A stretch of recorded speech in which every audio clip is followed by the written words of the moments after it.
Night Beat.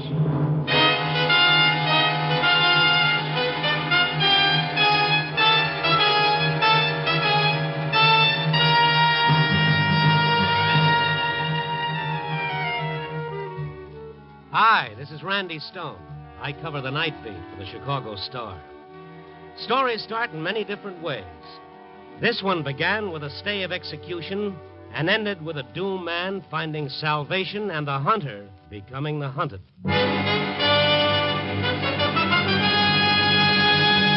Night Beat, starring Frank Lovejoy as Randy Stone.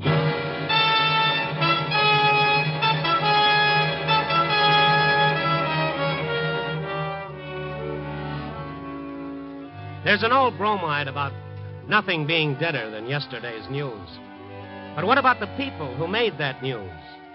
The couple who were divorced, they've still got their tangled lives to live.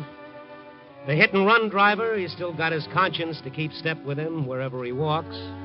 And the murderer on his way to the death house, his story is still with him, even though yesterday's newsprint lines the inside of today's garbage cans and provides wrapping in the fish markets. There's another old bromide the best of us have a hard time learning. It has to do with taking things for granted. And I was the wide-eyed innocent in kindergarten, my education beginning a little past midnight as I stepped out into the deserted sidewalk in front of the newspaper building. All right, Stone. Huh? Don't turn around. Don't move. Well, if this is a stick-up, you're out of luck. Payday's tomorrow. It's John Galt, Mr. Stone. Galt? I said don't turn around. I escaped, Stone. I got away. Let's find your car. How did you escape? On the train, on the way to the death house. The guard got careless. That his gun? Yes? You kill him? No. There's probably an alarm out for you. Maybe they won't catch me before I do what I have to do. Now, what's that? I kept saying I was innocent, Mr. Stone. You kept saying I was guilty. The newspaper's a powerful thing. What I said, only a few people heard. What you said in your column, 1 million people heard. Come on, let's go. I work for a newspaper, Galt. We deal in facts. Facts like a jealous husband shooting an unarmed man in the back. Facts. When it's printed, people believe it. Even if it's a bunch of trumped-up lies. I didn't convict you, Galt. The evidence did. You helped. Here we are. Get in. You can drive. And no tricks. I've got nothing to lose. Nothing. Where are we going? To the assistant district attorney's home. He lives on Fowler between Oak and Euclid. What do you want with him, Galt? He's just a guy doing his job, and it's a tough one. He's figuring on getting married soon. Planning on a nice, comfortable life. What's wrong with that? Why don't you ask my wife? Come on, get moving.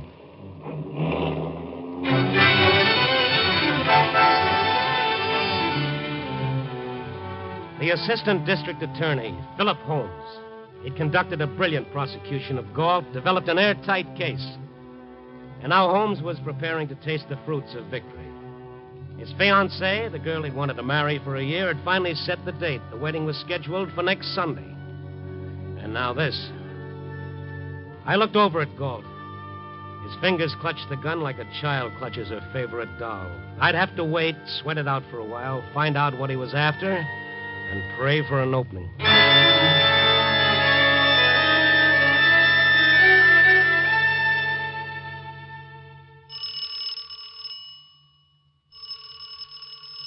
Maybe he isn't home, Galt. Maybe he's still out with his fiancée. Shut up.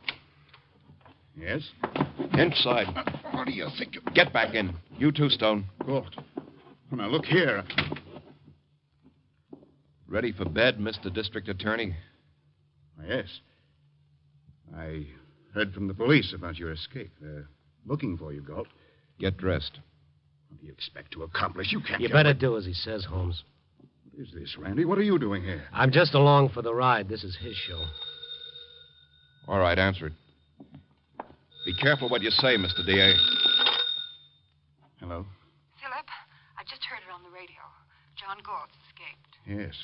Oh, they called you. Yes.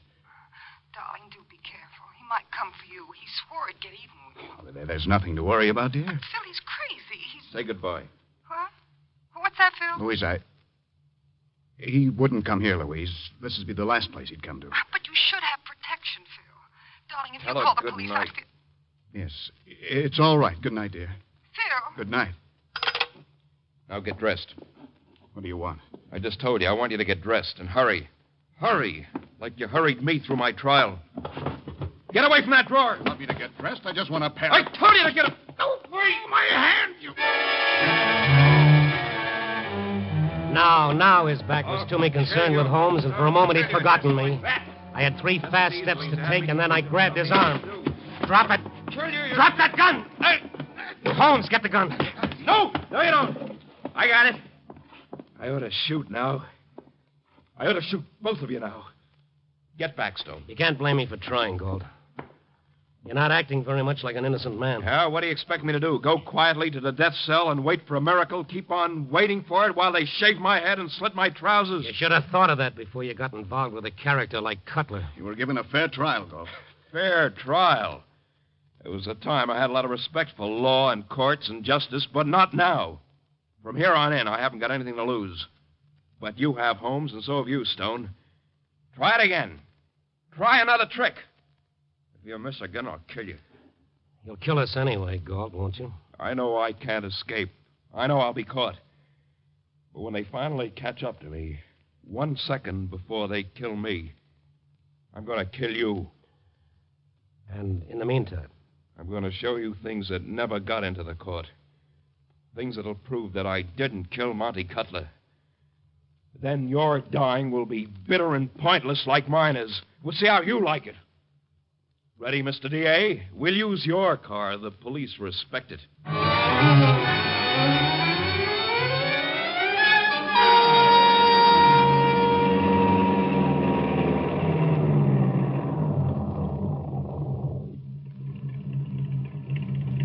Is this where you used to live, Gold?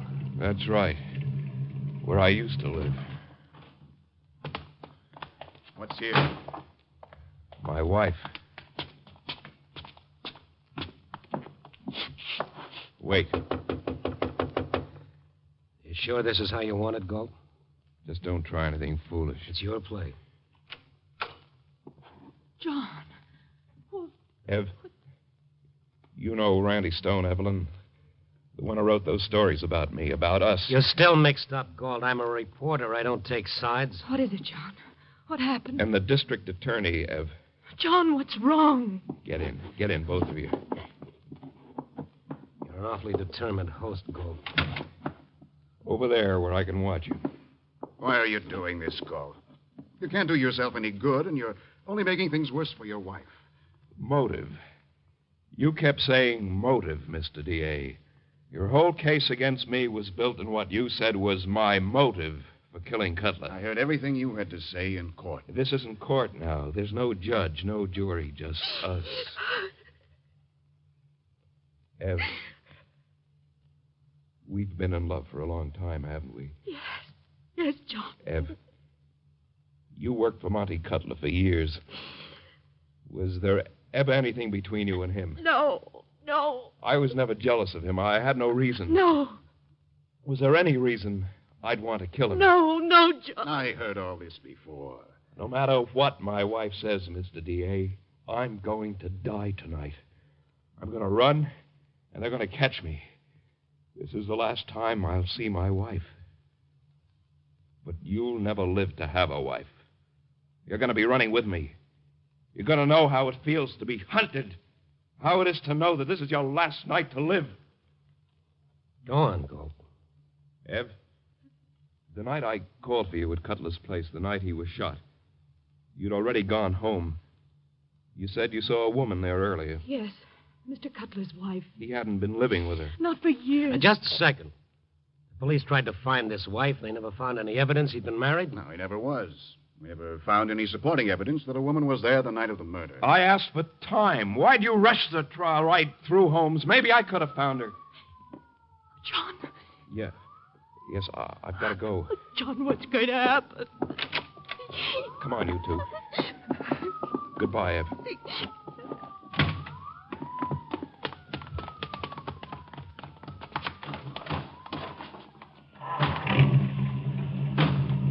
Where now? Maybe some more evidence that never got into court. Keep your eye on the road, Stone. I'll tell you where to go.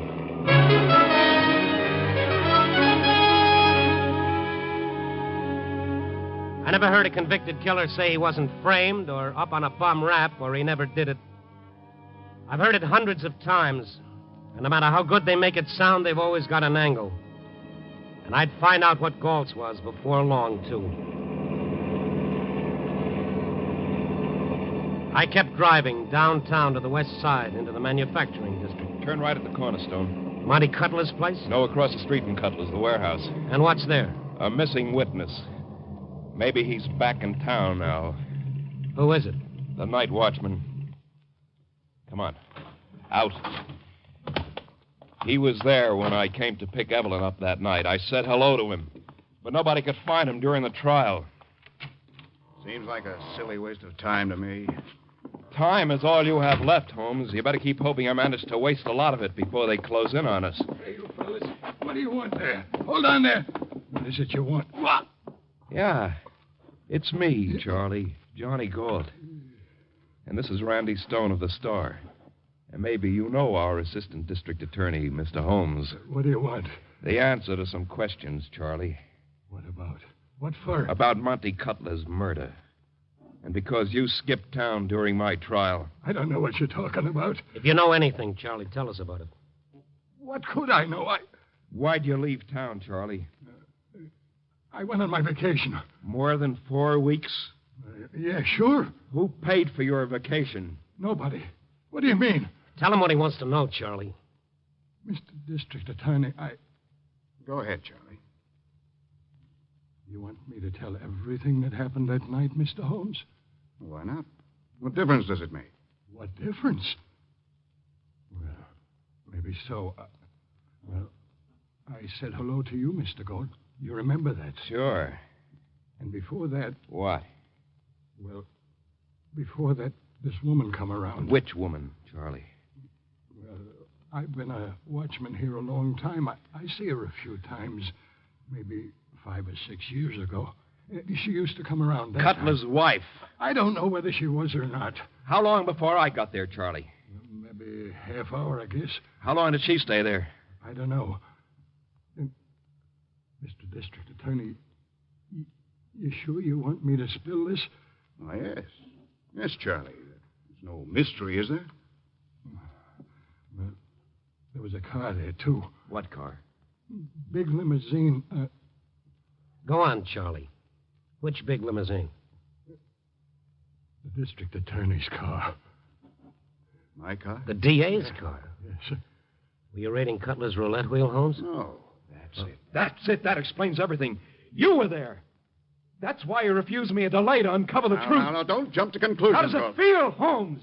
Why not jump to conclusions? You've been doing it a long time. It all falls into place, the whole pattern. You're rushing me through the trial, not giving me a chance, piling up circumstantial evidence. Could it have been your car, Holmes? I don't know. Perhaps a lot of people have access to it. Well, that'll be worth finding out about, Holmes. Yes. Yes, I'll look into it. Oh, yeah, I can just believe that. I can just see you putting your neck in a noose for me. Galt, you said it before. A newspaper's a pretty powerful thing. With this evidence, we You can... expect me to trust you after all those stories about how guilty I was? Well, this'd make a better story. Sure. The story of Randy Stone bringing in an escaped murderer would be swell for you. Look, you've established enough doubt so that we can... You'd say anything to save your skin. You'd promise anything. We'll save it for your readers. They believe what you say. The streets are honeycombed with police. How far do you expect to get? At least one more place before they catch up. Where, Galt? The woman, Mr. District Attorney. Cutler's wife. The one you said doesn't exist. But does it matter? Wherever we go, you'd better keep hoping nobody stops us. Us. Because as soon as they do, it'll be the end of the line for all of us.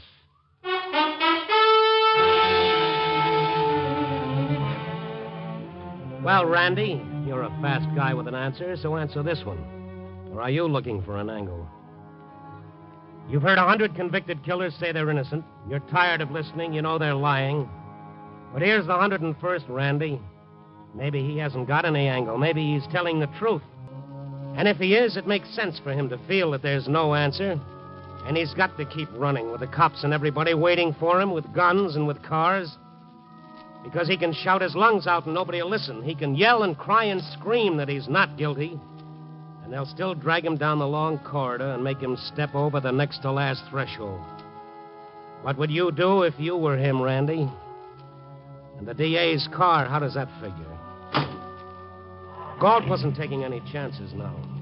He forced Holmes and me to burrow into the well below the dashboard. He got behind the wheel, driving with one hand, his other hand gripping his gun. The DA's car was plush, but it wasn't designed to make a passenger comfortable, doubled up. If I was subject to claustrophobia, there was never a better time for it to come out. Hang on. There's a barricade ahead. We're going through it. Don't be a fool, Galt. About the only thing I could see was the gas accelerator and Galt's foot, and suddenly the foot went way down, jamming the pedal against the floor. Here it comes. This is how it feels. I remember something about letting your body relax when you're heading for a smash-up. But how can you relax with your knee propped against your chin? I clamped my jaw tight and said a fast prayer. Like this, Stone, like this.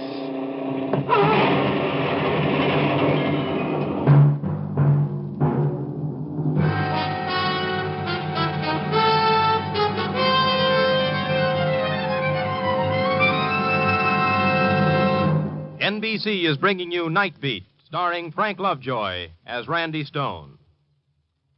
This Wednesday marks the return to the air of Mr. and Mrs. Ronald Coleman in their popular roles as the Halls of Ivy. The delightful adventures of Professor Hall and his wife Vicky mean 30 minutes of top listening for the entire family. And on Wednesday, October 4th, that remarkable mustache that walks like a man, Groucho Marx, will be on NBC with his hilarious quiz game, You Bet Your Life. It's 30 minutes of fun and prizes, the biggest prize of all being Groucho, of course.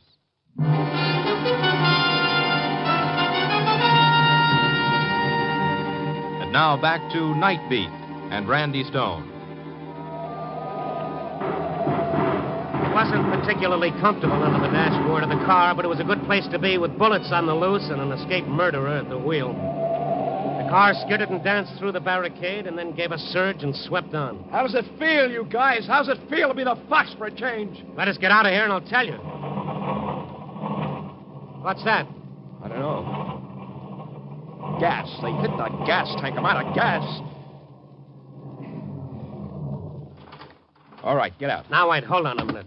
There's no sense in this, Galt. Get moving. I'm out of gas, but not out of bullets. Before you do something that can't be undone, Galt, think a minute. There'll be a real investigation. We'll go... We gotta make those woods. Holmes, what about it? If he's innocent, I give you my word, Come on. Galt. Faster. They'll be here in a minute. Faster. Galt, listen. I thought I was being fair. The trial, I believe there wasn't any valid reason for a postponement. I've always conducted myself according to strict letter of the law. Now if I've made a mistake... Save it, Holmes. All right. Hold it. You get behind that tree, Holmes. Stone, behind that bush. It's not too dark for me to see you. One move and I shoot. We know you're there. Come out with your hands up.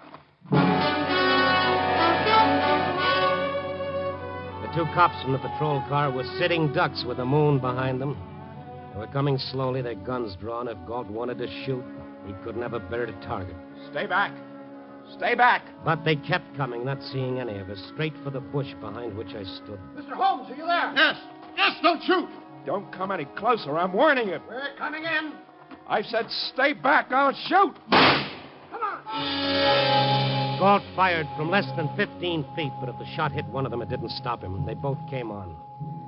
I counted 1, 2, and then the cop in front was close enough. I braced myself, and I let him have it. Sometimes you have to do the darndest things to help a guy. My haymaker hurt the cop, but not as much as Galt's bullet would have.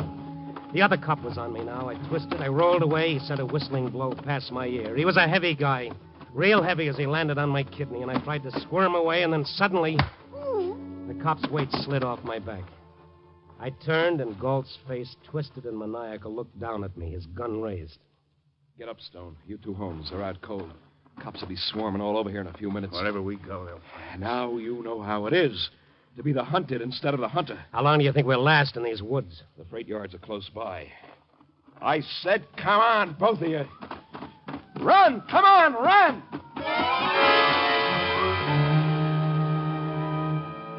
You can read about it. You can see it in the movie. But you never really know how it feels to be the quarry in an honest-to-death game of fox and hounds until you've had it. We were running, but there'd have to be a dead end, and soon. And that'd be the time that Galt, half crazy with bitterness and hate, would turn his gun on us to make sure that he took us with him. We made it to the freight yards, and Galt steered us to one of a long line of boxcars. Okay, here's an empty freight. Get in.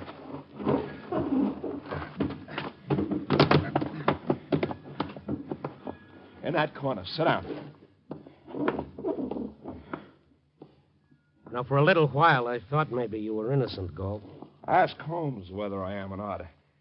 Ask him what his car was doing to Monty Cutler's. Maybe he lost too much at the roulette wheel in the upstairs room. You didn't like it when they used that kind of thinking in court. When the cops came after us, what did Holmes do? He just stood there waiting. What did you expect me to do? Maybe what Stone did. He didn't just stand there hoping the cops would kill me like you were hoping. That would have fixed it up fine for you, wouldn't it, Holmes? You're all crossed up, Galt. I helped knock them out because I didn't want them killed. They're coming, Galt. Galt, while you still have time. If you give yourself up, I'll make every effort to get at the truth. I know the truth. You killed Cutler. You talked about motive, Galt. What's my motive? Why would I kill him? There's something beyond that, too. The man either has it in him to kill or he hasn't, Galt. When you shot at the cops back there, it proved something. I didn't shoot at them. How could I have missed them so close? I shot in the air to scare them off. You're going to scare them off now? They're pretty close. They'll be here next. All right, you tell me. It's up to both of you. When that door opens, I'm going to shoot. We'll find out who's the murderer. All right, Holmes. Tell me what to do. Shall I shoot them or you? Them or you? Listen, they're still away. You can hide. I'll tell them you ran away. They'll believe me. You must think I'm an idiot. Well, Stone, you said a man is either a murderer or he isn't. How about you? Are you a murderer? They're hunting you now, too. They'll be here in a second. If I shoot them, we can still have a little time. How about it, Stone? You'll do what's in you to do, Galt. Quick. Holmes, quick. What'll it be? Oh, you crazy fool. I didn't kill Cutler. I swear to you I didn't. All right. All right, come on out of there. The cop's flashlight played around. Galt got to his feet. I could see his gun raised, but he was standing stock still, frozen. I jumped to my feet, but not as quickly as Holmes. Don't shoot. It's me, the district attorney. Galt, for heaven's sake. And then he stopped. And Galt still stood there. The cops moved in, their flashlight beam steady on Galt's tortured face. And then the tenseness went out of his features. He turned to the district attorney, dropping his gun arm. I can't shoot. Maybe you did prove something, Galt, right now. What was your motive, Holmes? Doesn't matter now, does it? You gotta have a motive to kill somebody. It has to be a pretty good motive, too. Because even with what I have against you, I still can't kill you. Everything all right, Mr. Holmes? Yes. Yes. Okay, Galt. Come along.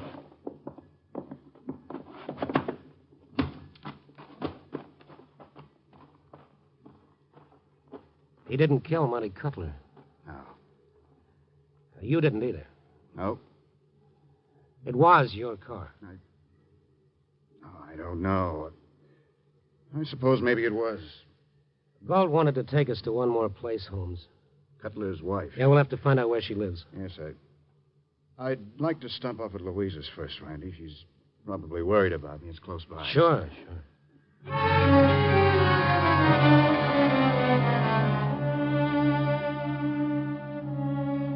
We drove back away with the patrol car, and then Holmes and I caught a cab. It was only a 10-minute drive to his fiancée's place. The DA was quiet. I didn't feel like talking either. They were awful close to eternal silence back there in the freight car. Maybe that was in Holmes's mind, too. Or maybe he was thinking about the woman he was going to marry. A uniformed elevator operator took us up to the 4th floor. The swank apartment house was good for my jumping nerves after the rough night. Deep carpets and subdued lights everywhere. I began to feel myself unwinding. Darling. Oh, darling, thank heaven you're all right. Louise, this is Randy Stone. Oh, please come in. Thank you. 3 in the morning's a pretty weird hour to come calling. I couldn't sleep anyhow. I've been glued to the radio. Must have been terrible for you. For both of you. Louise. Would you like some hot coffee? Louise, there was a moment when... Darling, you mustn't think about it anymore. I know it was horrible. Mr. Stone, wouldn't you like some coffee? No, thank you. Promised to kill us, Louise. There was that moment when he could have. What stopped him, Randy? I think it was because he wasn't sure you killed Cutler. Yes. Yes, he couldn't figure a motive for me. Isn't that a peculiar little thing, Louise? Let's not think about it anymore. If he'd known I Phil. did have a motive, if he'd known the woman I wanted to marry was Monty Cutler's wife, he wouldn't have hesitated. The rest of the evidence was all there. Phil. He could have killed us. And he didn't. He's an honest man. Far more honest than I was. Because all along I kept pushing the thought out of my mind. I didn't want to let myself think that John Galt might not be guilty. Phil, it's all over now. It's finished. Louise, why didn't you tell me you were Cutler's wife? Because Cutler was a gambler and a racketeer? Phil, Mr. Stone is here, Phil. Maybe I ought to let you handle this alone. No, Holmes. no. No, Randy, I want you to hear this. You see, it's understandable that we couldn't find Cutler's wife. Louise was out of town, weren't you, Louise? Phil. I'd loaned the car to you, Louise. You were using the car that night. I didn't know that Galt would be there. I didn't want to implicate anybody. Kind of makes me an accomplice, doesn't it? No. No. I did it for us. You've got no part in it. I did it. Because I love you, Phil. Randy, Yeah, Holmes. will you come with us? Down to headquarters. Yeah, I've got an apology to make down there, too.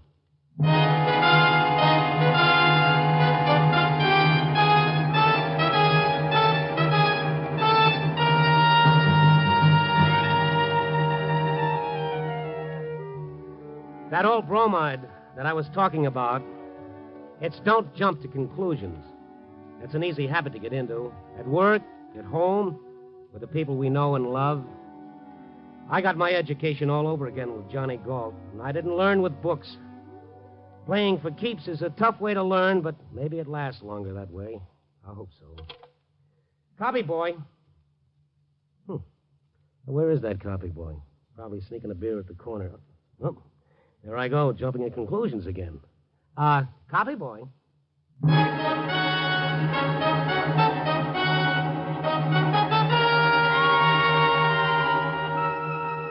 Night Beat, starring Frank Lovejoy, is produced and directed by Warren Lewis and edited by Larry Marcus. Tonight's story was written by Selig Lester and Merwin Gerard, with music by Frank Worth. The part of Galt was played by Jeff Corey. Others in tonight's cast were Gene Bates, Francis Cheney, Eddie Fields, Al Gerard, and John Stevenson. Frank Lovejoy will next be seen in Milton Sperling's production Three Secrets, released by Warner Brothers. Listen next week at this time and every week as Randy Stone searches through the city for the strange stories waiting for him in the darkness.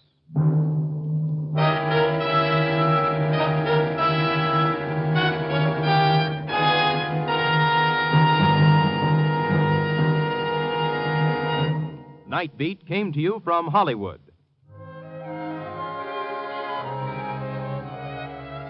Three chimes mean good times on NBC. Fibber, McGee, and Molly and all their delightful guests at 79 Wistful Vista will be back on Tuesday, September 19th. Doc Gamble, Mayor Latrivia, and the entire cast will be on hand to join in the merriment. 2 weeks after that, the happy chimes ring for the return of Bob Hope, with laughs and more laughs in the unique Hope style.